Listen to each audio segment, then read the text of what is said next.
Ok, c'est parti.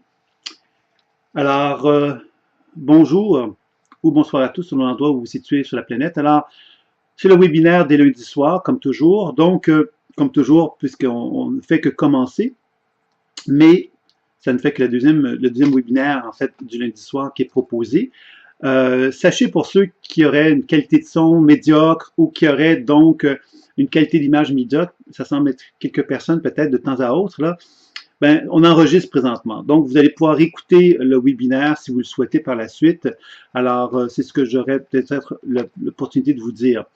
Donc, comme vous savez, ce petit webinaire-là du lundi soir, pourquoi il existe? C'est d'abord et avant tout pour donner la chance aux gens qui font la pratique personnelle et professionnelle de bénéficier d'un encadrement plus soutenu. C'est-à-dire que ça leur permet donc de pouvoir poser leurs questions à tous les lundis soirs. Ils savent qu'ils peuvent me poser des questions. Et s'ils ne sont pas là, ils peuvent m'envoyer les questions par Internet, par un mail, et moi, je vais répondre aux questions pendant ce webinaire-là.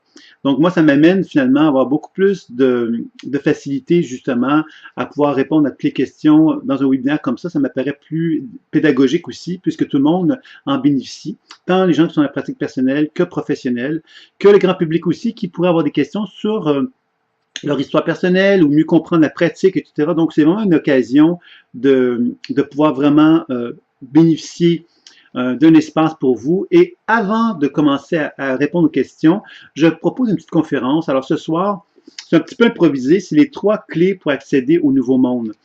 Pourquoi ce sujet de conférence-là? C'est que je me suis dit qu'il serait intéressant de poser une question sur ce nouveau monde-là. C'est-à-dire qu'actuellement, je ne sais pas si vous êtes allé sur Internet, si vous fréquentez les sites sur Internet, sur la spiritualité, etc. Mais il est clair qu'il y a une tendance où tout le monde dit effectivement qu'on est en train de développer un nouveau monde. Le nouveau monde, finalement, c'est des êtres humains qui sont en état d'éveil, c'est-à-dire qu'ils prennent conscience d'une réalité subtile. Cette réalité subtile, bien évidemment, c'est ce que la physique quantique aussi abonde, puisque la physique quantique propose véritablement tout un nouveau modèle de la conscience qui est assez fascinant et qui rejoint tout ce qu'on a pu voir dans l'ésotérisme ou la spiritualité dans le passé. Donc, c'est évident qu'on est dans un ère actuellement très, très intéressant et très riche par rapport au développement de l'être humain. Et certainement que ce nouveau monde-là, ben, quelque part, c'est peut-être un peu cette idée que justement, comme on est en train de s'ouvrir à des nouvelles visions de la réalité qui sont reconnues même scientifiquement parlant, c'est bien évident qu'on commence vraiment à créer une ouverture envers un univers qu'on ne pouvait même pas imaginer qu'il existait ou à peu près pas il n'y a pas si longtemps. Alors pourquoi? Alors c'est bien évident selon moi que l'Internet, le mouvement de l'Internet joue un rôle important parce que l'Internet nous donne accès à une somme d'informations très, très, très importante. Alors, les enfants qui naissent ces dernières années arrivent dans un univers, un monde dans lequel l'information est accessible. Maintenant, l'information qui est accessible, c'est quoi? C'est de tout. Alors ça, c'est bien évident qu'il y a un danger aussi avec l'Internet, c'est qu'on a accès à de l'information de toutes les dimensions, de toutes les saveurs, de toutes les couleurs, il y en a pour tous les goûts, et c'est bien évident qu'il y a une question ici de discernement, et ça, j'y reviendrai un petit peu plus tard. Mais c'est sûr que l'Internet nous donne accès vraiment à la possibilité de concevoir très facilement qu'on est tous unis. On est tous unis. Par exemple, moi, je suis en train de faire un webinaire alors que moi, je suis à Sainte-Adèle, à la campagne, et je suis en train de faire un webinaire avec des gens qui sont ailleurs, qui peuvent être en France, qui peuvent être au Québec, qui peuvent être ailleurs dans le monde, et on peut donc échanger, partager de cette façon-là. Ça veut donc dire quelque part qu'on commence vraiment à concevoir qu'on est tous reliés. Alors vous allez me dire, oui, il faut l'Internet pour ça, il faut donc des câbles, etc. C'est un fait. Sauf que cette réalité-là, cette capacité de pouvoir concevoir que nous faisions partie d'une trame Internet qui nous permet d'être en réseau les uns avec les autres, nous rend plus capables d'envisager la possibilité que notre conscience, que notre cerveau, que notre corps, que notre champ énergétique nous met également en réseau avec la collectivité. Alors, ça nous amène aussi avec la physique quantique, c'est un autre rapport important, puisque la physique quantique nous confirme un tas de choses que la spiritualité et l'ésotérisme racontaient depuis longtemps. Alors, ça nous amène donc à vraiment comprendre, à quelque part, que l'être humain actuellement a de l'accès à de l'information comme jamais, donc énormément d'informations qui circulent. Donc, les enfants qui naissent ou les jeunes les jeunes adultes actuellement ont pu bénéficier quelque part de cette espèce d'apport d'informations très, très vaste qui leur permis donc d'accéder à des informations très facilement, donc sans trop se creuser la tête, avoir une somme d'informations très, très importante, puis en même temps, cette somme d'informations-là qui leur est accessible, ben, leur permettent aussi d'avoir vraiment un autre regard sur le monde, puisque la physique quantique, en plus, vient nous corroborer que toutes les croyances ésotériques et spirituelles, toutes les idées ésotériques et spirituelles qui étaient perçues comme des croyances pendant longtemps, sont perçues de plus en plus comme des réalités. Et ces réalités-là, évidemment, sont fort intéressantes parce que, justement, elles nous amènent, donc, au niveau de notre cerveau, à commencer à élargir notre champ de conscience. C'est-à-dire que l'on soit plus âgé, que l'on soit plus jeune, on conçoit quelque part de plus en plus facilement cette idée que l'être humain que nous sommes est en étroite relation avec un univers plus subtil. Alors, beaucoup de gens sur Internet qui vont parler de la dimension 3D, qui est la dimension terrestre, puis qu'au-delà de la dimension 3D, il y a des dimensions beaucoup plus subtiles. Alors, il faut comprendre évidemment que ce nouveau monde-là, c'est un monde qui est assez intéressant parce qu'on dit, ben oui, on est en train de créer un nouveau monde, une nouvelle réalité, une nouvelle façon de voir. Moi, je suis un vieux de la vieille, disons. J'ai 55 ans et j'ai passé à travers plus que 25 ans de pratique, donc plus de 25 ans dans le milieu de la spiritualité et du nouvel âge, si on peut l'appeler comme ça. Et j'ai constaté que cette vision d'un nouveau monde, bon, les termes changent, mais ça existe depuis très longtemps. C'est-à-dire que depuis que je pratique, j'ai assisté à des moments donnés, à des prises de conscience que les gens allaient faire, des espèces de révélations qu'ils allaient avoir accès, etc. Il y a toujours eu cette espèce d'énergie, pourrait-on dire, de transformation de l'être qui allait se faire. On est en train de faire une transformation, etc. Puis tout va se faire un peu comme, c'était presque miraculeux quelquefois. Donc, je pense que c'est bien évident que cette idée de ce nouveau monde-là, c'est un monde qui, évidemment, qui nous ouvre la porte, justement, à une nouvelle réalité qui est démontrée par la science, qui est démontrée aussi par l'Internet, qui nous met vraiment dans une position où ça peut venir nous confirmer. Et c'est sûr qu'il y a quelque chose de plus concret, de plus tangible. Et c'est bien évident que les enfants qui naissent sur Terre présentement ont l'opportunité de vivre immédiatement dans ce bain d'informations, dans cette bain d'évolution aussi, qui fait qu'eux s'ouvrent d'une façon beaucoup plus large et beaucoup plus importante à des convictions spirituelles, ésotériques, qui pourraient aujourd'hui, pour moi, par exemple, qui est plus âgé, qui a pu peut-être prendre un certain temps avant d'intégrer. Alors, c'est certain que cette idée du nouveau monde-là a donc nous donne une invitation, certainement, à envisager ce qu'il y a de mieux pour la Terre, pour l'humanité, pour le futur. Maintenant, ce que j'aimerais dire à quelque part par rapport à ça, c'est que comme j'ai vu ça depuis plusieurs années, hein, ce genre de mouvements d'évolution qui ont été mis en place, il n'y en a peut-être pas un aussi grand que celui-ci, mais j'en ai vu quand même plusieurs à travers les derniers 25 ans et plus que je pratique. Et j'ai constaté quand même toujours un peu le même phénomène. C'est qu'on s'imagine, en tant qu'être humain, que parce qu'il y a donc une poussée évolutive qui est en train de se faire, que cette poussée évolutive-là va se faire, je pourrais presque dire ça comme malgré moi. C'est-à-dire que moi, j'ai juste à m'asseoir, puis la poussée évolutive va me pousser, puis j'ai juste à suivre le chemin de la poussée, puis je vais arriver effectivement à une forme d'élimination. Et c'est quelque chose qu'on remarque actuellement. Actuellement, moi, c'est ce que j'observe en tous les cas, c'est que on met l'emphase sur l'idée, bon, il y a des gens qui vont dire, bon, ben, on fait partie d'une espèce d'organisation, on est tous entre guillemets, des élus ou des gens quelque part qui ont une certaine conscience. Et inévitablement, ce processus-là de conscience, ça veut dire quoi? Ça veut dire finalement que moi, en tant qu'être humain, j'apprends à être à l'écoute de ce qui se passe en moi. J'apprends à découvrir quelque part qu'en dedans de moi, il y a une forme de sagesse, une forme d'intelligence qui est présente en moi. Et cette sagesse, cette intelligence-là me fait découvrir quelque part que je suis capable de me lier donc à une forme de sagesse universelle. Cette sagesse universelle me permet, dans un contexte professionnel, à pouvoir me relier à d'autres gens, et dans un contexte même relationnel. Je n'ai pas besoin d'être un professionnel pour faire ça, mais c'est sûr que je peux donc découvrir que je peux être en échange avec d'autres êtres humains, que même si je ne suis pas présent à la personne qui est devant moi, même si je ne la touche pas, il y a comme des échanges subtils qui peuvent s'effectuer. Ça me fait découvrir quelque chose d'assez fascinant. Ça me fait découvrir finalement que quand je développe une forme de pleine conscience intuitive, cette pleine conscience intuitive me révèle à quelque part qu'il y a donc une forme de sagesse universelle qui est en moi. Cette sagesse universelle-là me transmet donc une organisation, une évolution en moi. Si moi je participe à cette évolution-là, et pour moi ça peut être la première clé, je dirais, pour accéder à ce nouveau monde-là. La première clé, certainement, c'est la connaissance de soi.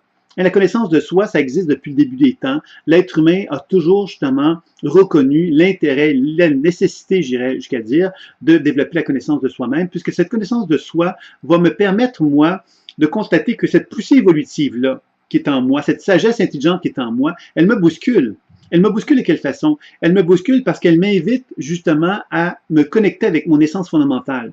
Cette essence fondamentale-là, il faut comprendre que dans mon éducation, dans ma vie, je me suis créé comme un genre de forteresse pour ne pas accéder à cette essence fondamentale-là. Comme si je ne voulais pas quelque part cette essence fondamentale se manifeste librement parce que j'ai des peurs, parce que j'ai des appréhensions, etc. Donc, quand on parle d'un nouveau monde, il faut d'abord se rappeler que chaque être humain, ce nouveau monde dont on parle, qu'on pourrait appeler une collectivité qui est en train de se transformer, on doit se rappeler que cette collectivité qui est en train de se transformer, elle implique que chaque individu le fasse. Alors, je pense que c'est très important de bien comprendre que pour éviter de sombrer dans ce que j'appellerais un nouveau monde dans lequel il y aurait plein de faux prophètes qui se proclameraient pour dire « j'ai la vérité », ben, il faut quelque part d'abord et avant tout porter un regard sur soi, porter un regard à l'intérieur de soi et commencer à reconnaître effectivement cette poussée évolutive qui est en nous, de quelle façon qu'elle se manifeste et de quelle façon on peut justement l'accompagner dans notre processus intuitif. Alors c'est sûr que là, je vais parler à travers, pour prêcher ma paroisse, puisque la pleine conscience intuitive, c'est quelque chose que j'enseigne, c'est quelque chose que je cherche à développer, que j'essaie de transmettre comme enseignement, mais c'est pour moi, quel que soit l'outil ou le moyen qu'on va aller chercher, l'important c'est d'arriver à développer une introspection intérieure capable de nous amener à accompagner cette voie évolutive-là qui est en soi. Donc oui, pour le nouveau monde, mais un nouveau monde dans lequel on doit participer à celui-ci. On ne doit pas simplement s'imaginer qu'il y a des 3-4 leaders qui vont arriver avec plein de lumière puis qui vont dire, voici, j'ai la vérité absolue, suivez-moi et je vais vous montrer le chemin. On doit vraiment prendre conscience à quelque part qu'on est dans un processus justement qui exige, je pense, une forme de maturité envers soi-même. Cette maturité-là nous impose l'idée que l'on doit poser un regard sur soi. Et ce regard sur soi-là doit nous amener donc à bien prendre conscience que suivre la lumière que les autres vont nous montrer, c'est sans doute une fausse lumière, je dirais. Une fausse lumière dans le sens qu'elle va nous éloigner à quelque part de notre essence fondamentale. Pourquoi je dis ça? Parce que quelque part, quand on se rappelle effectivement la position d'alignement, cette position d'alignement est fondamentale. C'est-à-dire que quand je me donne la permission de suivre un chemin d'alignement avec mon être, je reconnais que cette position d'alignement-là va me permettre de reconnaître en dedans de moi une forme d'ouverture, d'ouverture avec la terre, d'ouverture avec le ciel, c'est-à-dire que l'énergie circule à travers mon être. Et dans cette position-là, je suis, entre guillemets, maître du monde, c'est-à-dire maître de ma propre réalité, de ma propre vision du monde. Et que quand je dis je vais créer un nouveau monde, que le nouveau monde est en train de prendre forme, on est tous en train de participer à ce nouveau monde-là. Et cette participation implique certainement que l'on devient co-créateur. Co-créateur n'implique pas quelque part qu'une personne se mette dans une position de maître à bord et qu'elle nous montre le chemin en nous disant, ben voici la vérité que moi j'ai et voici celle que vous devez suivre puisque c'est la mienne et comme je suis très évolué ou j'ai atteint des stades très évolués, mais vous devez me suivre. Je pense que ce serait un enseignement quelque part qui pourrait être questionné. Je vous en parle parce que j'observe quand même ces gens, quelque part, qui se parlent de ce nouveau monde-là. Malheureusement, il y a certaines personnes qui vont vraiment valoriser beaucoup cette notion de ce que moi j'appelle les faux prophètes. Les faux prophètes, c'est les gens, quelque part, qui se présentent comme les gens, quelque part, qui ont un certain cheminement et ils ont une certaine mission. Et cette mission-là, quelque part, ben, ils ont une certaine responsabilité à la faire. Et évidemment, ils vont donc transmettre leur vérité. Un peu comme un prêtre pourrait transmettre sa vérité auprès d'un peuple primitif, par exemple, ou un peuple, tout simplement, qui aurait d'autres croyances, tout simplement, que les siennes. Donc, je pense que c'est donc important de développer ce propre jugement à l'intérieur de soi-même pour éviter donc de simplement se laisser égarer par des beaux discours qui pourraient se manifester autour de soi et qui pourraient nous amener effectivement à s'aveugler, simplement se fermer les yeux en se disant « je suis un certain chemin, ce chemin-là, j'y fais confiance » et je pense pas que c'est ça qu'actuellement ce nouveau monde-là souhaite. Ce nouveau monde dans lequel chaque être humain devient co-créateur, ce qui implique donc que chaque être humain est capable de se tendre la main l'un avec les autres et donc de faire équipe ensemble pour favoriser donc cette transformation qu'est ce nouveau monde-là. Donc je pense que ça c'est quand même quelque chose qui est assez important comme clé, je vous dirais, pour accéder à cet univers-là, ce nouveau monde-là, de commencer à se rendre compte qu'on a certainement développé cette introspection intérieure-là pour être capable de bien comprendre ce qui est vivant en nous et bien comprendre qu'est-ce que cette vie-là, quelque part, a envie effectivement d'exprimer pour être en mesure de pouvoir finalement générer quelque chose de positif et de créatif dans le monde. Certainement que le Nouveau Monde ne souhaite pas quelque part que l'on commence justement à parler d'un monde subtil et à dire de ce monde, à exprimer de ce monde subtil-là plein de choses finalement qui pourraient nous amener à une dualité ou qui pourraient nous amener à de l'hyper, qui pourraient nous amener à un sentiment qu'il y a des guerres, des bagarres, etc. dans ces univers-là. Je pense que quand dans une position d'alignement, on ne vibre plus à cet univers-là. Le nouveau monde, pour moi, c'est un nouveau monde dans lequel on n'est plus dans la vibration de la dualité. La dualité, qu'est-ce que c'est? C'est cette impression, justement, qu'il y a des bons et des méchants. Que ce soit dans le monde terrestre, que ce soit dans le monde spirituel, les bons et les méchants n'existent pas. Il n'y a que des êtres humains, et il y a des êtres humains qui souffrent et d'autres qui souffrent moins. Il y a des gens qui sont responsables, d'autres qui sont irresponsables. Et tout ça, effectivement, ce sont comme des regards. Et quand on regarde ces personnes-là, on comprend que ce sont des regards. C'est bien évident que lorsque des gens font des choses inacceptables, on ne peut pas simplement se croiser les bras en se disant c'est inacceptable et simplement rester là, rien faire. Il faut des fois, malheureusement, réagir, puisque le monde de la matière, c'est un monde terrestre, c'est un monde densifié dans la matière, et que quelquefois, il faut effectivement prendre des actions pour réagir à à des actions inacceptables. Hein? C'est pour ça que la justice existe, etc. Alors, c'est bien évident que cette transformation du nouveau monde-là nous amène quand même à prendre conscience, à quelque part, que si on est capable de bien poser un regard sur la réalité, de bien comprendre à quelque part que cette réalité-là, on ne se laisse pas prendre par les bons et les méchants, mais qu'on comprenne à quelque part les enjeux qui sont derrière. Les enjeux qui sont derrière, qu'est-ce que c'est? C'est quelque part je pourrais dire ça comme ceci, c'est un peu comme les intérêts de chacun. Hein, les intérêts de chacun, c'est quand on commence à comprendre que chacun a des intérêts, bien la réalité de chacun, elle est subjective à partir du moment que chacun a une réalité qui lui est propre et que chacun a des façons de voir la réalité et que chacun vont présenter leur réalité à leur avantage, à l'avantage de ce qu'eux ont comme conviction, comme croyance, etc. Donc, il y a toute une forme de relativité là-dedans. Ce qui ne veut pas dire que tout ce que que toute personne va communiquer quelque chose qui est basé sur une fausseté. Mais ce que je veux faire comprendre, c'est que quand on est proche de la vérité, quand on se veut proche de la vérité, certainement qu'on doit se rapprocher d'une certaine forme d'objectivité, de vision globale et de vision globale dans lesquelles tout ce processus de réunification des êtres humains ensemble peut être reconnu. Et qu'il y a vraiment comme une espèce de transmission quelque part, d'une élévation chez les êtres humains qui vont faire que, qu'on se soit dans le monde terrestre, qu'on se soit dans le monde subtil, dans le monde invisible, dans le monde de l'astral et tout ça, on soit capable de reconnaître simplement qu'on est en train de grandir. Et ce sentiment de grandir, ça se fait comment? Ça se fait avec des outils. Et c'est ça un petit peu, encore une fois, que j'ai observé dans cette vision du nouveau monde-là, c'est qu'on transmet des belles paroles en se disant, nous sommes tous en train d'évoluer, nous sommes tous en train de nous éveiller, nous sommes tous en train de nous transformer, mais jamais les questions de comment va-t-on faire ça.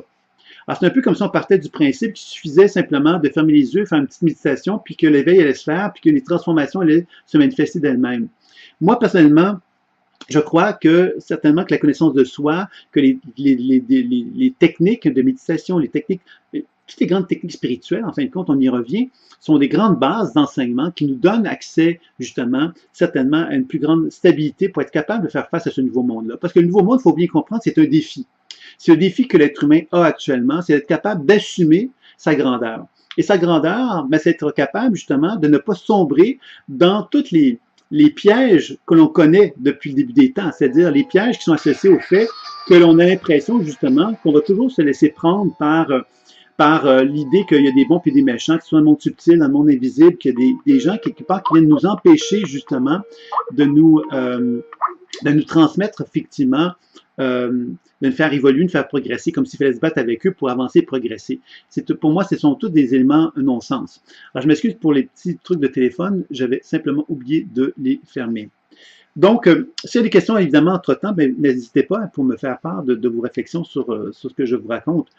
Alors, évidemment, la deuxième clé que je voulais apporter par rapport à ce nouveau monde-là, c'est que moi, je pense fondamentalement qu'à partir du moment de la connaissance de soi, on est capable justement de se rendre compte que dans cet univers subtil, quand on pénètre dans cet univers subtil, cet univers super lumineux, dans lequel il y a la mémoire. J'ai beaucoup abordé ce sujet-là avec ceux qui suivent les enseignements avec moi. La mémoire, mais qu'est-ce que c'est? Ce que je pourrais dire, ce sont des mirages. On pourrait appeler ça comme ça. C'est-à-dire qu'à chaque fois que je rentre dans cet univers subtil, on a compris qu'il y avait des manifestations mémorielles qui se manifestaient à moi, qu'elles appartiennent à mon histoire personnelle, qu'elles appartiennent à des mémoires de mon histoire généalogique, qu'elles appartiennent à des mémoires d'autres vies, quand je commence à pénétrer dans ce monde historique-là, ce que je découvre finalement, c'est qu'il y a donc des manifestations mémorielles qui vont se manifester à moi, qui sont le reflet de souffrances, de douleurs qui ont été vécues soit dans mon histoire personnelle, soit dans mon histoire familiale, soit dans des mémoires d'autres vies avec lesquelles je suis en résonance. Alors, ce qui est important de comprendre là-dedans, c'est que si moi je m'identifie à ça, je suis en train de me figer dans ma propre réalité. C'est-à-dire que je suis en train de construire un monde qui n'est pas un nouveau monde. Je suis en train de construire l'ancien monde. C'est-à-dire que je suis en train de parler avec le sentiment que je suis en train de parler d'un nouveau monde, mais ce nouveau monde-là n'est qu'un reflet de l'ancien monde que je vais changer ou que je vais manifester différemment dans des mots, mais qui va simplement être un reflet de mes souffrances et de mes douleurs, ceci à mon passé. Donc, c'est important la connaissance de soi, c'est important la notion de déprogrammation dont j'avais déjà parlé dans le cadre de mon enseignement, évidemment, pour ceux qui suivent l'enseignement, et même dans les conférences, j'en ai souvent largement parlé. La déprogrammation, qu'est-ce que c'est? Mais c'est cette capacité à me libérer de la mémoire, c'est-à-dire de ne pas me laisser illusionner par les formes. Quand on pénètre dans le monde subtil, quand on rentre dans les univers subtils, on se rend bien compte que les mémoires ne sont pas des réalités terrestres.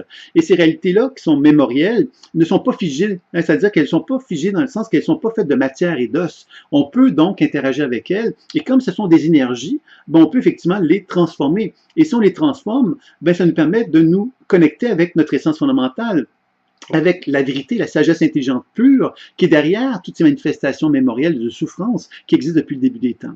Alors, quand on commence à comprendre ça, on se donne accès, encore une fois, à une définition certainement beaucoup plus nette et beaucoup plus claire du nouveau monde, parce qu'on est de moins en moins illusionné par la souffrance et la douleur de notre histoire personnelle, de nos histoires familiales et de l'histoire collective humaine. Alors, vous comprendrez que tout ce processus-là va certainement contribuer à permettre à un nouveau monde de prendre forme quand on devient conscient, quelque part, des illusions qui sont associées justement à ces mondes subtils-là. Et c'est pour ça que tantôt, je vous ai parlé de la notion du bien et du mal, parce qu'on comprend que dans cet univers subtil-là, il est très facile de juger, selon nos propres croyances et notre propre perception des choses, de juger le monde subtil que l'on perçoit, en se disant ça c'est bien puis ça c'est pas bien, sans se soucier à savoir mais pourquoi je me mets en connexion avec quelque chose qui n'est pas bien ou quelque chose qui est bien, tout simplement parce que je suis en résonance. Alors il y a donc un processus, un échange qui s'effectue, et en tant qu'observateur, je crée la réalité. La physique quantique a bien vu ça, hein, elle a bien déterminé ça, que un observateur n'est pas objectif. Il observe quelque chose, et quand il observe quelque chose, les particules qui sont associées au quelque chose en question vont réagir. Ils vont réagir, puis elles peuvent même réagir en harmonie avec l'observateur, de façon à ce que l'observateur se laisse croire que ce qu'il observe est juste. Alors que c'est simplement que les particules sont ajustées ou adaptées à ce que lui voulait voir. Alors, vous comprendrez ici que dans le monde subtil, c'est énormément vrai ce dont je viens de vous parler, c'est-à-dire que le monde subtil va s'adapter à la conscience qu'on va poser comme regard. Donc, c'est très facile de tomber dans la suggestion, de se faire manipuler, en fait, dans ce monde subtil-là. Et c'est pourquoi, justement, que je sentais le besoin de vous présenter un petit peu une petite conférence sur le sujet, parce que je crois que ça peut être intéressant de bien comprendre ces aspects-là. Alors, donc, la déprogrammation est donc un outil fort intéressant, c'est une clé fondamentale pour moi. Qu'est-ce que c'est que la déprogrammation? C'est simplement la compréhension que, par l'intention, je peux donner à la mémoire avec laquelle je suis en interaction tout ce dont elle a besoin pour la transformer, et que plus elle se transforme, plus elle se déprogramme, elle se libère de sa programmation mémorielle, et elle me donne accès à mon potentiel évolutif, elle me donne accès à mon essence fondamentale. C'est vraiment l'objectif que l'on se fixe à travers la déprogrammation. Et ça veut donc dire quoi? C'est-à-dire que quand on rentre dans le monde subtil, ben, il n'y a aucune mémoire qui n'est pas déprogrammable. Ça veut donc dire qu'on peut travailler à se réapproprier une forme de position d'alignement parce qu'on ne raisonne plus avec les mémoires, parce qu'on comprend qu'on participe au processus avec lequel on est en interaction avec ces mémoires-là, et que plus j'arrive justement à me déprogrammer, mais plus j'arrive justement à renouer contact avec une position de verticalité, ce qui est fondamental. Donc, le troisième aspect, la troisième clé que je voulais aborder avec vous pour cette petite conférence-là, c'était la réunification et l'amour, ou la technique de l'accueil pour ceux qui ont suivi la formation. Alors, je vais donc arriver avec vos questions. Je vois que vous avez des questions à me poser et je vais y revenir donc à la toute fin, si vous voulez bien, pour me permettre donc d'exposer la conférence jusqu'à la fin d'une façon claire. Donc, la troisième clé fondamentale, c'est donc cette capacité que j'ai en tant qu'être humain de comprendre que moi, en tant qu'être humain, si je résonne vers l'extérieur, quand je rentre dans cet univers subtil-là, que je suis en état de résonance avec celui-ci, cette résonance-là se fait pourquoi? Elle se fait parce que moi, je suis à un certain niveau vibratoire, et ce niveau vibratoire m'amène donc à vibrer avec un certain nombre de mémoires qui vont être en affinité avec qui je suis. Alors, ça veut donc dire ça, vous allez me dire, oui, mais comment on fait pour savoir ça? Ben, je vous dirais jusqu'à certains points, quand on commence à se promener sur l'Internet puis à voir un petit peu qu'est-ce qui nous attire, qu'est-ce qui nous attrait, alors on va finalement se rendre compte, ah, bien, telle chose, puis on va se rendre compte qu'il y a plein de réseaux d'informations qui vont nous amener à quelque part à un endroit. Mais dans le monde subtil, c'est un peu la même chose. C'est-à-dire que dans le monde subtil, on va s'intéresser à quelque chose et il y a donc une résonance qui va s'effectuer. Cette résonance-là va m'amener à une autre résonance, et ainsi de suite. Puis ça va m'amener donc à quelque part à me laisser finalement imprégner, pourrait-on dire, dans un monde mémoriel dans lequel je vais être constamment dans un processus de projection. C'est-à-dire que je vais me sentir intéressé par ce qui se passe autour de moi. Et dans ce processus d'attraction, dans lequel je m'intéresse à ce qui se passe autour de moi, je suis dans une position à ce moment-là d'horizontalité. C'est-à-dire dans une position où je regarde vers l'extérieur, je ne regarde pas dans ma position d'horizontalité, de verticalité, je ne suis pas capable de me ramener vers moi finalement. Et le processus de réunification et d'amour nous enseigne justement à renouer le contact avec soi. De quelle façon? Ben, il nous amène justement à prendre conscience que tout ce qui apparaît devant soi, ce sont des choses que l'on a créées et que si on raisonne avec elles, dans le sens positif, dans le sens négatif du terme, ben, ça veut donc dire quelque part qu'on est simplement en lien avec ces énergies-là. Alors, quand on commence à comprendre cela, on commence à comprendre que le processus de réunification, le processus d'accueil devient fort important également comme troisième clé pour le nouveau monde, puisque ça veut donc dire quelque part que j'apprends vraiment à nourrir la verticalité en m'apprenant justement à me réunifier aux énergies avec lesquelles dont je me suis dissocié. C'est-à-dire que je cesse d'être en résonance, mais je commence à me réunifier, à me mettre dans une position d'accord avec moi-même et dans une position d'alignement avec mon être. Alors, c'est là, quelque part, qu'on va pouvoir arriver justement à se rendre compte qu'on est dans un processus où on est dans un processus d'alignement. Cet alignement-là, quelque part, me met en contact avec mon essence fondamentale, me met dans une position où je suis capable de vraiment vibrer à des diapasons plus élevés au niveau de mes fréquences.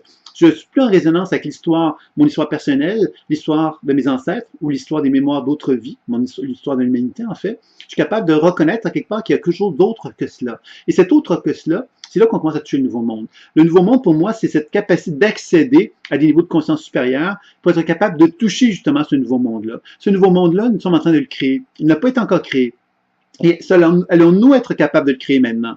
Alors, pour être capable de le créer, je pense vraiment que ces trois clés sont fondamentales. La connaissance de soi, être capable de se libérer de la mémoire, et ensuite, évidemment, être capable de se réunifier à soi pour cesser justement de raisonner avec l'illusion, à quelque part, du monde subtil qui nous éloigne constamment de notre vérité, de notre essence fondamentale. Alors, je pense que quand on arrive à bien comprendre cela, bien, la pleine conscience intuitive nous est accessible et cette pleine conscience intuitive-là, évidemment, nous permet aussi d'envisager ce nouveau monde. De quelle façon il va prendre naître? Bien, il va prendre naître d'abord avant tout en chacun de nous, à l'intérieur de ce travail qu'on va faire sur soi pour faire émerger cette lumière que le nouveau monde, justement, semble vouloir nous proposer actuellement. Donc voilà, c'était un peu la petite conférence, comme je savais qu'elle était un petit peu plus courte que la dernière fois. C'était un peu volontaire, c'était un peu pour vous présenter donc l'idée de base de ces trois clés-là que je voulais vous présenter. Je vois qu'il y a des questions, donc je vais prendre le temps de regarder les questions qui m'ont été posées. Il y a Diora qui me dit, Sylvain, comment retrouver l'intelligence en soi et la sagesse en soi dont tu parles? Pourquoi se retrouve-t-on à faire le choix de la destruction alors qu'on sait ce qui est bon pour soi? Nourriture, sommeil, style de relaxation. Pourquoi choisir de se punir, de se faire souffrir sans limite? Je n'arrive pas à me raisonner. Seule une stimulation extérieure me motive à prendre soin de moi. Une nouvelle relation, amitié. Ça me rend triste de ne pas réussir à trouver une stimulation intérieure qui va générer quelque chose de positif pour mon bien-être futur. Quelle thérapie faire? Un grand merci. Alors évidemment, donc, c'est une grande question. Et on va prendre le temps de la regarder par étapes pour que ce soit plus facile. La première question, c'est comment retrouver l'intelligence en soi et la sagesse en soi dont tu parles. Alors, c'est certain que je suis mal placé pour en parler parce qu'évidemment, je vais vous dire, ben oui, la pleine conscience intuitive, l'enseignement que je propose est une belle façon d'accéder à ça. C'est un fait. Mais il y en a d'autres. Alors, c'est sûr que moi, mon orientation est orientée vraiment sur décodage, déprogrammation et soins. Donc, je suis assez pragmatique et ma vision, quelque part, c'est qu'on peut développer donc une intériorité à travers justement cette capacité de communiquer avec le décodage, déprogrammation et soins pour mieux se comprendre, mieux se connaître et donc d'être dans un processus où cette fameuse intelligence intuitive peut se manifester avec plus d'aisance en soi. Ça, c'est certainement la première chose. Deuxième chose, évidemment, il y a plein d'autres façons de travailler. La cohérence cardiaque qui peut nous aider, la méditation. La méditation a été reconnue depuis longue date pour favoriser le développement intuitif. Et là, il y a plusieurs types de méditation qui peuvent nous aider à être connectés avec soi. Donc, c'est certain que je dirais qu'il y a plusieurs options qui peuvent nous amener à développer ça. Maintenant, la deuxième question que tu me poses, c'est pourquoi se retrouve-t-on à faire des choix de la destruction alors qu'on sait ce qui est bon pour soi normalement, mais qu'on n'arrive pas à faire ces choix-là? Alors ça, c'est une question qui est malheureusement très humaine, dans le sens que tu n'es pas la seule, on est tous un peu pris là-dedans, et je pense que chacun d'entre nous allons nous reconnaître dans cette question-là, parce qu'évidemment, cette fameuse pulsion négative, on pourrait-on dire, ou de pulsion de destruction dont tu parles, c'est la peur de vivre, en fin de compte. C'est la peur de cette fameuse intelligence, cette fameuse sagesse intelligente qui est en soi. Pourquoi je dis ça? Parce que quand je commence à reconnaître cette sagesse intelligente qui est en moi, qu'est-ce que je suis en train de découvrir? Si je ne suis pas seul. Hein? Pourtant, on me dit, ah, mais je suis seul, je me sens abandonné, je me sens, personne ne s'occupe de moi, etc. Mais quand je commence à commencer à vraiment faire un travail sur cette relation avec cette sagesse intuitive-là, je commence à découvrir que je fais partie, quelque part, d'un univers beaucoup plus vaste. C'est là qu'on rejoint la physique quantique, c'est là qu'on rejoint les grands courants de la tradition spirituelle. On prend conscience qu'on est vraiment relié à quelque chose de beaucoup plus grand que soi, et que ce beaucoup plus grand que soi nous fait drôlement peur d'une certaine façon parce qu'il nous demande d'être responsable, et il nous demande d'être un adulte. Et pourquoi on n'est pas capable de répondre à cette demande-là? Tout simplement parce qu'il y a plein d'événements dans notre enfance, il y a plein d'événements dans notre vie, il y a également des mémoires provenant de notre histoire familiale, il y a des mémoires d'autres vies également qui peuvent aussi donc avoir des impacts dans ce développement d'être humain-là. C'est-à-dire que j'arrive sur Terre avec un certain bagage d'informations, et ce bagage d'informations-là m'éloigne de cette essence fondamentale-là. Alors, quand je commence à vouloir renouer contact avec cette essence fondamentale-là, souvent, il va y avoir plein de résonances qui vont s'effectuer en moi, qui vont m'amener à être dans une position d'horizontalité. C'est-à-dire que je vais perdre effectivement mon centre intérieur parce que justement, il y a des blessures en moi qui me font peur. Alors, pourquoi on a peur de se relier à l'intelligence et à la sagesse qui est en soi? Mais on a peur parce qu'on sait que cette sagesse-là, cette intelligence-là va nous confronter à devoir nous choisir. Dans ton cas, par exemple, il y aura sans doute que tu as à te choisir. Tu as à te choisir dans le sens que te choisir, c'est vivre une forme d'isolement. Quand on se choisit, on n'est pas en train de se laisser choisir par les autres. On n'est pas dans une position d'horizontalité. On n'est pas en train de se nourrir des autres. On est en train de reconnaître qu'on est seul au monde. Et cette solitude-là n'est pas nécessairement une solitude négative. C'est une solitude dans laquelle on se rend compte que toute notre vie, on s'est senti obligé aux autres. On s'est senti qu'on existait parce que les autres existaient. On a eu l'impression qu'il fallait toujours exister par le biais des autres. Alors ça, c'est vraiment de l'horizontalité à plein, ce dont je vous parle. Alors que quand on parle de verticalité, c'est vraiment renouer contact avec cette capacité que j'ai de me connecter avec ma vérité intérieure et de commencer à me rendre compte que j'ai le droit d'exister moi aussi. Et moi, je pense que il y aura une des choses dont tu as peur, c'est ça, c'est que tu as peur d'exister, tu as peur de te retrouver avec toi-même et de te retrouver dans une position où il y a effectivement des émotions en toi qui peuvent même avoir envie d'exprimer des choses, pas nécessairement de prendre conscience qu'il y a des choses que tu es fâché ou tu es mécontent face à des personnes, face à des gens, et que ça veut donc dire quelque part te retrouver quelque part dans une position où tu te dis hey, je mérite mieux que ça, moi. Oser dire ça, c'est commencer à toucher son intelligence, c'est commencer à toucher sa sagesse intelligente, c'est commencer à toucher sa grandeur, c'est commencer à toucher sa spiritualité, c'est commencer à se révéler à quelque part qu'on est important. Et tout ça, finalement, va se développer parce qu'on va se donner de la valeur, et c'est là que la verticalité peut se développer, parce que la verticalité, rappelez-vous, chacun d'entre nous, il faut se le rappeler, moi compris, que la grandeur, quelque part, cette verticalité-là, elle existe que quand on assume notre grandeur. Si on n'assume pas notre grandeur parce qu'on ne veut pas être orgueilleux, on ne veut pas être fier, on ne veut pas être égoïque, on veut être gentil, on veut être ceci, on veut être cela, on est en train de passer à côté de quelque chose de fondamental. Ce à quoi on est en train de passer à côté, c'est notre grandeur, c'est notre lumière, c'est cette capacité que l'on a de choisir la capacité d'être une personne qui est en expansion et qui reconnaît quelque part son évolution, son cheminement, sa grandeur. Et pour ça, il faut évidemment se rappeler quelque part qu'on a le droit de renouer contact avec son centre intérieur et de se dire, ben voilà, je suis ce que je suis et voilà les relations que j'ai envie de développer avec vous. J'ai pas envie de développer des relations pour faire plaisir, j'ai envie de développer des relations pour me faire plaisir et arriver à avoir un espace commun où le plaisir va être au rendez-vous des deux côtés. Alors ça serait une première réponse que je donnerais à la question que tu pouvais avoir.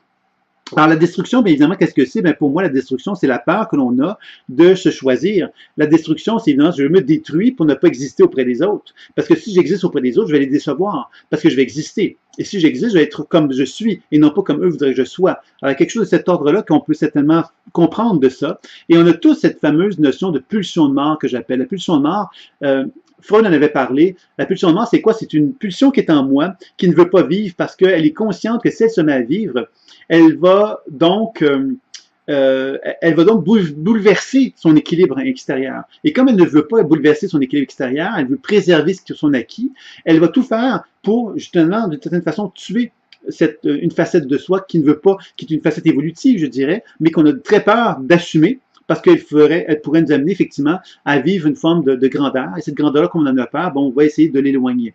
Alors, je ne sais pas si ça te parle d'Iora, tu me donneras une nouvelle par rapport à ça.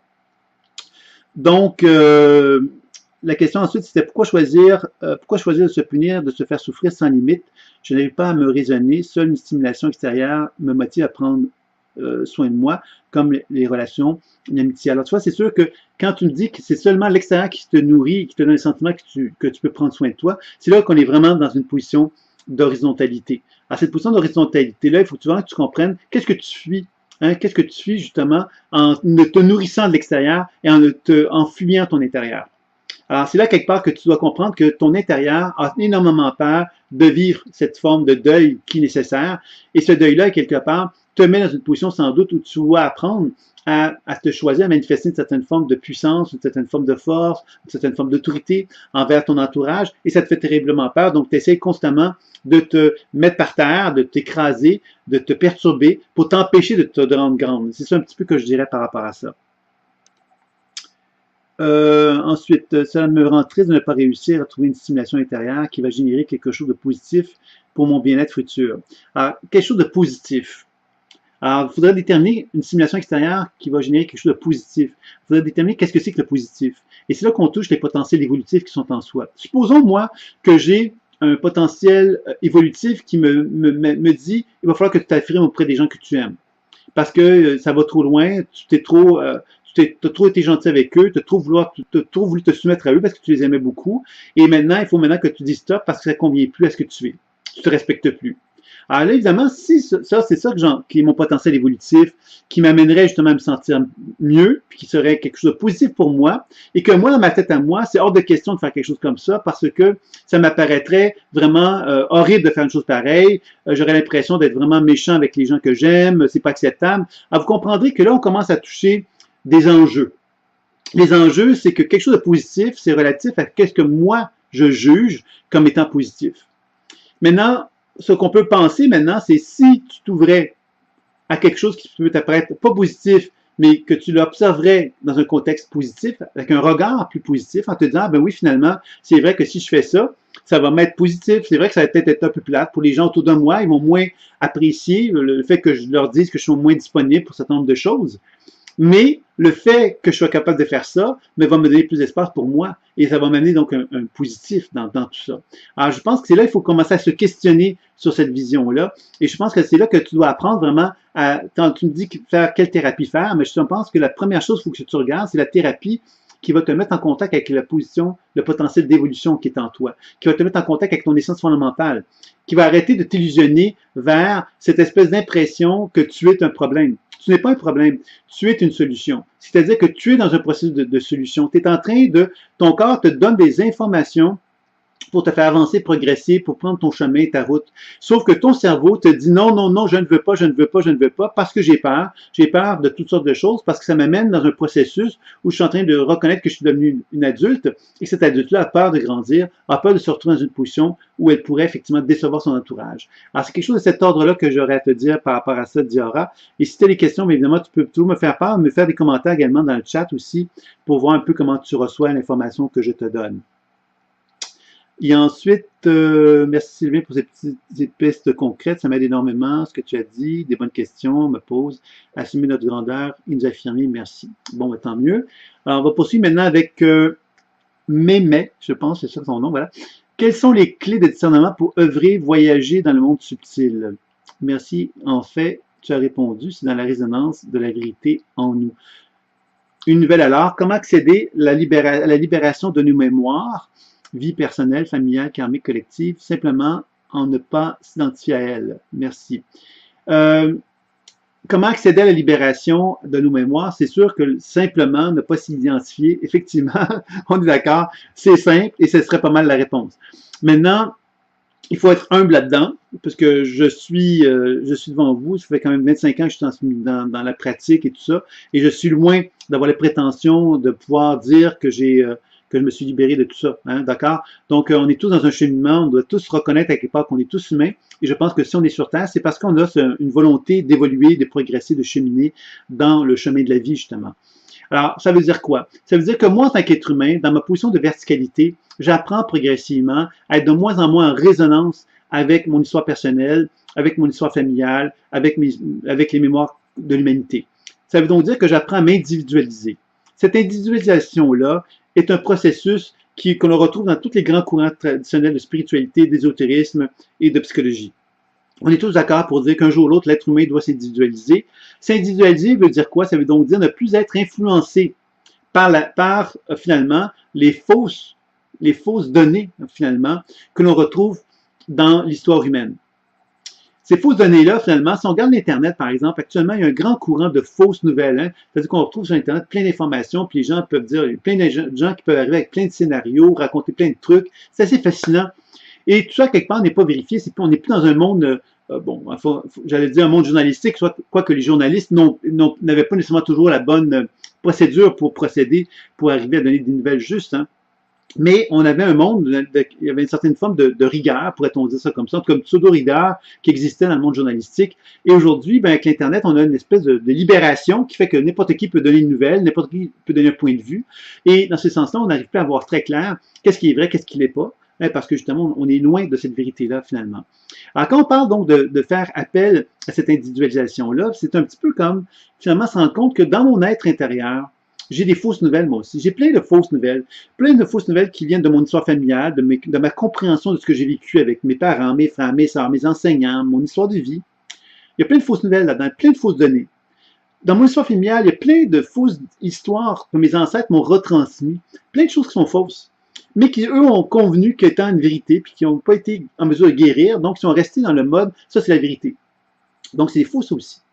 Puis, si on regarde l'histoire de l'humanité, regardons le nombre de faussetés que l'on retrouve dans l'histoire de l'humanité. Ça veut dire quoi quand je dis fausseté? C'est tous les regards faux que l'être humain a pu manifester au nom de n'importe quoi. On va donner des thèmes très généraux au nom de la religion, par exemple. Le nombre de faussetés, le nombre de fausses données qui ont été exprimées au nom de la religion. Les guerres qui ont été faites au nom des religions. Les tueries qui ont été manifestées au nom des religions. Juste parler de ce thème-là. Quand on commence à penser à quelque part à des, tu sais, comme par exemple au niveau du nazisme, avec Hitler, toute cette histoire qui était construite de toutes pièces par un homme, qui a été aidé, bien évidemment, hein, mais par d'autres êtres humains. Mais cet homme-là, quelque part, a amené à quelque part, a imposé, a réussi à faire croire à un peuple quelque chose, puis a amené effectivement un peuple à y croire suffisamment pour pouvoir tenter de réaliser le rêve de cet homme-là. Alors tout ça, effectivement, ce sont des fausses données. Ce sont des fausses données, quelque part, qui font que tout être humain que nous sommes, bien, nous sommes tous habités par ces fausses données-là. Et notre histoire, notre individualisation va consister à nous libérer de ça. Donc, on va se libérer de diverses façons. On va se libérer en se libérant, par exemple, en développant une forme de discernement. Le discernement va m'amener à comprendre comment je peux communiquer d'une façon où je peux discerner la vérité dans ma relation avec moi-même, comment je peux discerner ma vérité dans ma relation avec les autres, comment je peux discerner la vérité dans ma capacité de pouvoir entrevoir des nouvelles, d'écouter des nouvelles, d'entendre des informations, etc., etc. C'est sûr que dans le monde subtil, maintenant, quand je pénètre dans ce monde subtil-là, ce que je vais apprendre à faire, c'est que je vais apprendre donc à utiliser le support imaginaire comme un moyen de véhiculer dans ce monde subtil-là, puis avec un apprentissage, être capable de constater que dans mon histoire, que dans mon corps, j'ai donc une somme de mémoire qui est là, qui peut m'empêcher d'avancer, de progresser, d'évoluer, et qui peuvent aussi m'informer de fausses croyances, de fausses informations, d'informations qui ne sont pas vraies, mais qui sont finalement à laquelle je suis complètement convaincu et qui m'empêchent de pouvoir évoluer et progresser. Donc ça aussi, c'est quand même intéressant de pouvoir vraiment porter attention là-dessus. On peut regarder également les mémoires d'autres vies dans lesquelles on va constater qu'il y a des mémoires de nos ancêtres qui peuvent aussi avoir des fausses informations, des mémoires d'autres vies avec lesquelles on va être en résonance. C'est là qu'on touche à la loi d'attraction. La loi d'attraction, qu'est-ce que c'est? C'est une forme de réseau Internet. La loi d'attraction, c'est comme nous, on est tous reliés par des informations de notre histoire personnelle, des histoires familiales, des histoires d'autres vies, des mémoires d'autres vies. On est tous en réseau avec ça. Puis en plus de ça, on est en résonance avec nous, en tant qu'être humain. On comprend qu'on est dans un réseau d'informations hyper complexe et hyper riche. Et on peut pas donc, quand on parle de processus d'individualisation, c'est de chercher le plus possible à développer un discernement pour se libérer le plus possible de tout ça. Et une des façons d'arriver à accéder à cet univers-là, cette libération-là, c'est de se dégager de la mémoire. Alors, les grands courants spirituels vont dire, ben, à un moment donné, tu te rends compte que tu n'as plus envie de fouiller les poubelles. Il y a Sri Nisargadatta Maharaj qui disait un truc comme ça, c'est un maître spirituel qui, lui, disait, bon, qu'à un moment donné, quand tu avais compris à quelque part c'était quoi l'histoire humaine, ton histoire, l'histoire de ta famille ou l'histoire de l'humanité, tu n'avais plus le goût d'aller fouiller dedans parce que tu comprenais quelque part que c'était toujours un peu les mêmes choses qui revenaient, que c'était quelque part inutile, inintéressant, et que tu avais envie d'aller chercher une forme d'unité. Alors, l'unité, qu'est-ce que c'est? C'est cette expérience du je suis. C'est-à-dire l'expérience à quelque part où on renoue contact avec l'essence fondamentale de notre être et on ne se laisse plus illusionner par la dualité. La dualité, qu'est-ce que c'est? Ben, c'est tout ce que je viens de vous décrire. C'est toutes ces croyances, c'est toute cette espèce de regard qu'on a vers l'extérieur qui nous ramène constamment vers l'illusion de la forme. Et cette illusion de la forme, elle nous éloigne de notre centre, elle nous éloigne de notre vérité intérieure. Et je pense que c'est ça un petit peu qu'on doit maintenant chercher à renouer contact. Et c'est ça un petit peu que je te dirais. Donc, il y a plusieurs façons de faire un travail sur la libération de nos mémoires. Il y a donc un travail subtil qui peut être fait où on va utiliser décodage, déprogrammation et soins pour libérer les mémoires, pour s'en libérer. Mais il y en aura toujours. Donc, inévitablement, on est confronté à autre chose. On est confronté à notre propre taux vibratoire, c'est-à-dire à ma propre capacité à moi de me relier à mon je suis, à me relier à mon âme, qui va me permettre aussi de me dégager des vibrations faibles ou plus basses, des fréquences plus basses, pour accéder à des fréquences plus élevées qui vont me permettre de me dégager et de résonner avec des niveaux de fréquences plus élevés de plus en plus. Et c'est là qu'on va éventuellement cesser cette résonance-là avec les mémoires inutiles et commencer à se rendre de plus en plus conscient de notre essence fondamentale et de pouvoir vibrer à des diapasons plus élevés. Et c'est ça un peu le grand enseignement spirituel, c'est ce qui nous enseigne en fait. Hein. C'est un peu ce que je pourrais dire par rapport à ça. Donc, je ne sais pas si j'ai bien répondu à ta question, Mehmet. Tu me reviendras là-dessus. Il y a Françoise qui me dit, quelles sont les méthodes concrètes possibles pour retrouver la connexion à notre reliance et charger nos connaissances passées échanger nos connaissances passées comme tu l'indiques. Les méthodes concrètes, c'est certain que dans l'enseignement que moi je propose, si on regarde ça comme ça, il y a des méthodes très concrètes, ça c'est sûr, et je reviens toujours avec le décodage intuitif qui va nous permettre donc d'accéder à la connaissance de soi. Cette connaissance de soi, finalement, qu'est-ce que c'est? C'est de reconnaître que dans le monde imaginaire, c'est une interface. C'est un peu comme si, on parle d'un univers super lumineux, un univers subtil, ben, l'imaginaire, c'est un peu comme, je regarde mon imaginaire, puis je dis, ah, ben, c'est mon imagination. Mais si je suis d'être capable de poser mon regard un peu plus loin, plus pénétrant dans l'imagination, je me rends compte que derrière ce sentiment que c'est mon imagination, il y a une porte, un réseautage immensément vaste qui me donne accès à un autre univers que le mien. Et c'est là qu'on commence à aborder vraiment le processus intuitif. Et c'est là qu'on aborde véritablement ce que j'appelle le décodage intuitif. Parce que quand on sort justement de cette impression de qui on accède à une forme de réseau d'informations très, très vaste, très, très riche. Et c'est là qu'on touche la sagesse intelligente qui anime cet univers-là et dans lequel le support imaginaire, on va pouvoir voyager grâce au support imaginaire. Alors ça, c'est vraiment une étape fondamentale qui est le décodage intuitif. La déprogrammation qui va nous permettre donc à l'intérieur de ces niveaux de perception que je vais avoir à niveau visuel, auditif ou sensitif de ces manifestations-là, d'être capable justement de ne pas me laisser illusionner par la forme. Qu'est-ce que c'est la forme? C'est de voir une forme, quelle qu'elle soit, de la voir, de l'entendre, de la ressentir, et qu'elle se manifeste à moi avec une certaine croyance, une certaine limitation.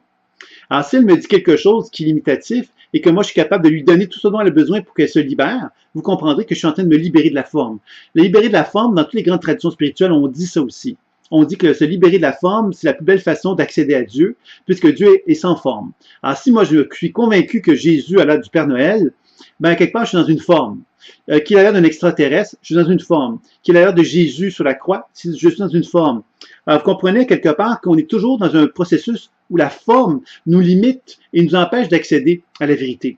Alors, la vérité, quelque part, va être plus facilement accessible par la technique de déprogrammation dans laquelle on apprend avec l'intention et l'imagination, encore une fois, d'interagir avec ces manifestations, avec ces mémoires-là, et de constater que dans cette transformation que j'effectue grâce à la déprogrammation, la mémoire se transforme. Elle me donne accès à un potentiel évolutif qui est derrière la limitation. Alors, je peux voir de la souffrance, et quand je déprogramme la souffrance, je constate que la souffrance n'est plus là, et je constate qu'il y a quelque chose de plus grand, de plus vaste qui apparaît, et qui me donne des clés pour mon cheminement et mon évolution. Alors, c'est là que ça devient très intéressant, parce qu'on comprend que tout ce qu'on peut observer dans le monde subtil, qui peut avoir l'air figé, est en fait une illusion, et que moi, si je suis capable de me de déprogrammer ces illusions-là, ben, je suis capable d'accéder à un univers de plus en plus vaste. Alors ça, c'est le deuxième aspect qui va être important. Puis les soins. Alors les soins, évidemment, c'est de pouvoir interagir avec la mémoire, encore une fois, par les soins, par le travail énergétique, où je peux donc chercher à rétablir les flux d'énergie dans la mémoire et de pouvoir finalement me réunifier à elle. Donc me réunifier, c'est me réapproprier toutes les résonances que j'avais manifestées vers l'extérieur pour renouer contact avec une forme d'unité en moi. C'est beaucoup ça qu'on va chercher à faire. Alors, je ne sais pas si c'est clair ce que je viens de te dire. Je ne sais pas si on parle de relations, de méthodes concrètes pour retrouver la connexion à notre alliance. Je dirais que la pratique d'enracinement, si on veut parler très concret, la pratique d'enracinement est vraiment une technique de base, toute simple, mais qui nous rappelle c'est quoi la verticalité. Donc, je t'inviterais, si tu l'as jamais expérimenté, de l'expérimenter pendant au moins 7 jours et voir ce que ça te fait. Déjà, ça serait de chercher donc simplement à favoriser une circulation énergétique de tes pieds jusqu'au sommet de la tête, de ton sommet de la tête jusqu'à tes pieds. Ce serait déjà une bonne base pour te donner accès à une forme de grandeur et commencer à toucher un peu ce dont on parle ici concrètement. Puis par la suite, bien évidemment, moi, ma vision des choses, c'est le décodage, déprogrammation et soins qui vont être les 3 éléments de base qu'on va apprendre à développer. Et ça, évidemment, on pourrait en parler longuement, mais c'est certain que c'est un enseignement expérimental. C'est quelque chose qu'on peut parler théoriquement, mais c'est certain que c'est par la pratique qu'on va arriver à l'individualisation ou tendre vers l'individualisation. Donc ça, c'est quelque chose tu me reviens vers moi si tu as des questions si je n'ai pas répondu à ta question comme tu souhaitais, c'est François. C'est bon, voilà. Mémé me revient. C'est vrai, lorsqu'on se relie à notre parcelle divine, à l'intelligence divine, elle œuvre dans notre corps et notre vie et nous apprend des vérités. On l'appelle le maître intérieur. Alors moi, je vais te dire ça, mais mettre comme ceci, c'est que ce que tu appelles la parcelle divine, l'intelligence divine, le maître intérieur, il doit être constamment questionné. Pourquoi je dis ça? À partir du moment où je l'appelle le maître intérieur, je l'appelle la divinité, je l'appelle l'intelligence divine, la parcelle divine, je suis en train de l'individualiser, de lui donner une forme. Alors, la forme, elle peut être visuelle, auditive ou sensitive, mais c'est une forme quand même. Donc, je dois, quelque part, chercher à dissoudre la forme. Alors, simplement pour bien mettre en évidence, à quelque part, que le nouveau monde est un monde que je vais te donner pourquoi l'idée de la forme est importante, de libérer de la forme, c'est que si j'ai une forme qui s'appelle le maître intérieur, bien, le maître intérieur peut donc développer en quelque sorte une super-personnalité en moi, c'est-à-dire une certaine forme d'état de conscience. Et cet état de conscience-là peut, d'une certaine façon, devenir justement une énergie qui va avoir une certaine autonomie à l'intérieur de moi-même. C'est pas ce que je veux.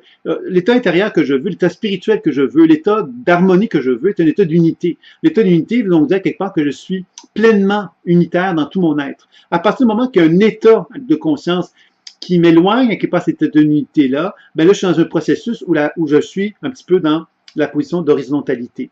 Alors, l'horizontalité va m'amener donc à projeter aussi ces énergies qui sont en moi vers l'extérieur. Et c'est là que je vais tomber dans l'illusion de la forme.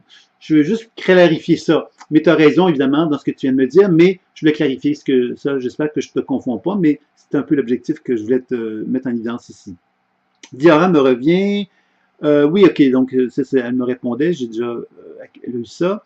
Claudine me dit, comment savoir si les anges qui nous sont donnés sont des signes d'alerte d'un danger extérieur? Les signes, excusez-moi, les signes qui nous sont donnés sont des signes d'alerte d'un danger extérieur ou des signes qui vont me permettre de changer dans la sérénité. Alors, c'est une bonne question. C'est bien évident que les signes que la vie nous donne, moi, ma façon de faire par rapport à ça, moi, je suis très... je pense que je suis même quelqu'un d'assez rigoureux, je dirais ça comme ceci. Je vais vous expliquer pourquoi. Dans ma démarche intuitive, moi, ce que j'enseigne beaucoup aux gens, c'est de chercher à la rigueur, ça veut dire quoi? Si j'ai un signe de quelque chose, ben, je ne vais pas me contenter que ça soit juste un signe, parce que là, tu me sembles me dire, d'ailleurs, Claudine, si le signe, comment faire pour que ce signe-là, je puisse savoir que c'est un signe d'alerte de danger extérieur, ou que ce signe-là va me permettre de changer dans la sérénité quelque chose. À ce moment-là, quelque part qu'on est déjà la première chose que je te dirais, le décodage intuitif devient fort important. Toute forme de signe qui se manifeste à toi, tu dois chercher à le questionner, un peu comme si tu t'adressais à quelque chose de distinct de toi.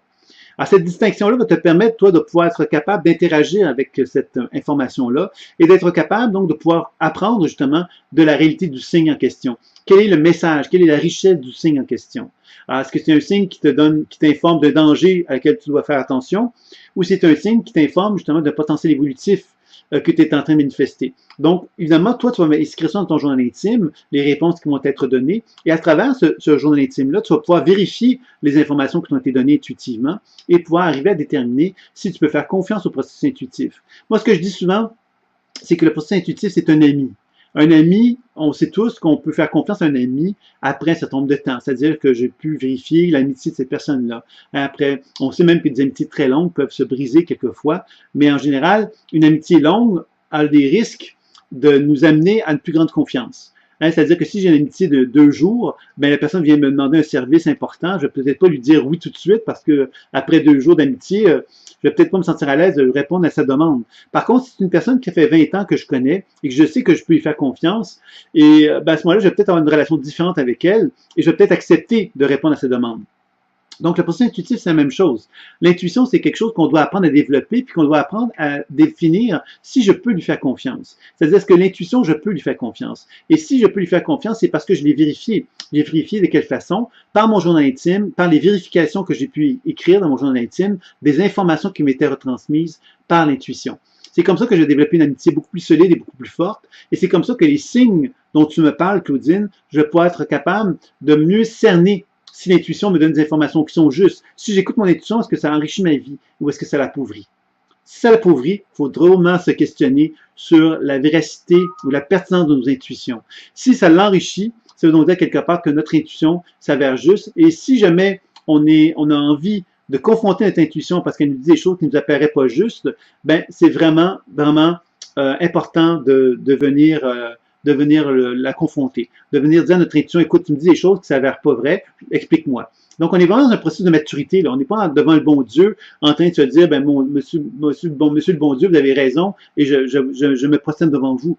On est vraiment dans une relation d'adulte où notre démarche intuitive n'est pas une démarche où on s'écrase dans quelque chose. On est vraiment dans un processus, au contraire, de grandeur. Et cette grandeur-là nous amène à concevoir que oui, on a envie d'être accompagné dans notre grandeur, mais on veut que cet accompagnement-là soit à la hauteur de la grandeur que l'on a. Donc, si effectivement l'intuition n'est pas à la hauteur, on est certainement en droit de la confronter pour être en mesure de mieux cerner justement de sa véracité. Donc ça, c'était pour la question. Donc, revenez vers moi si je réponds bien aux questions. C'était Claudine qui me posait ça.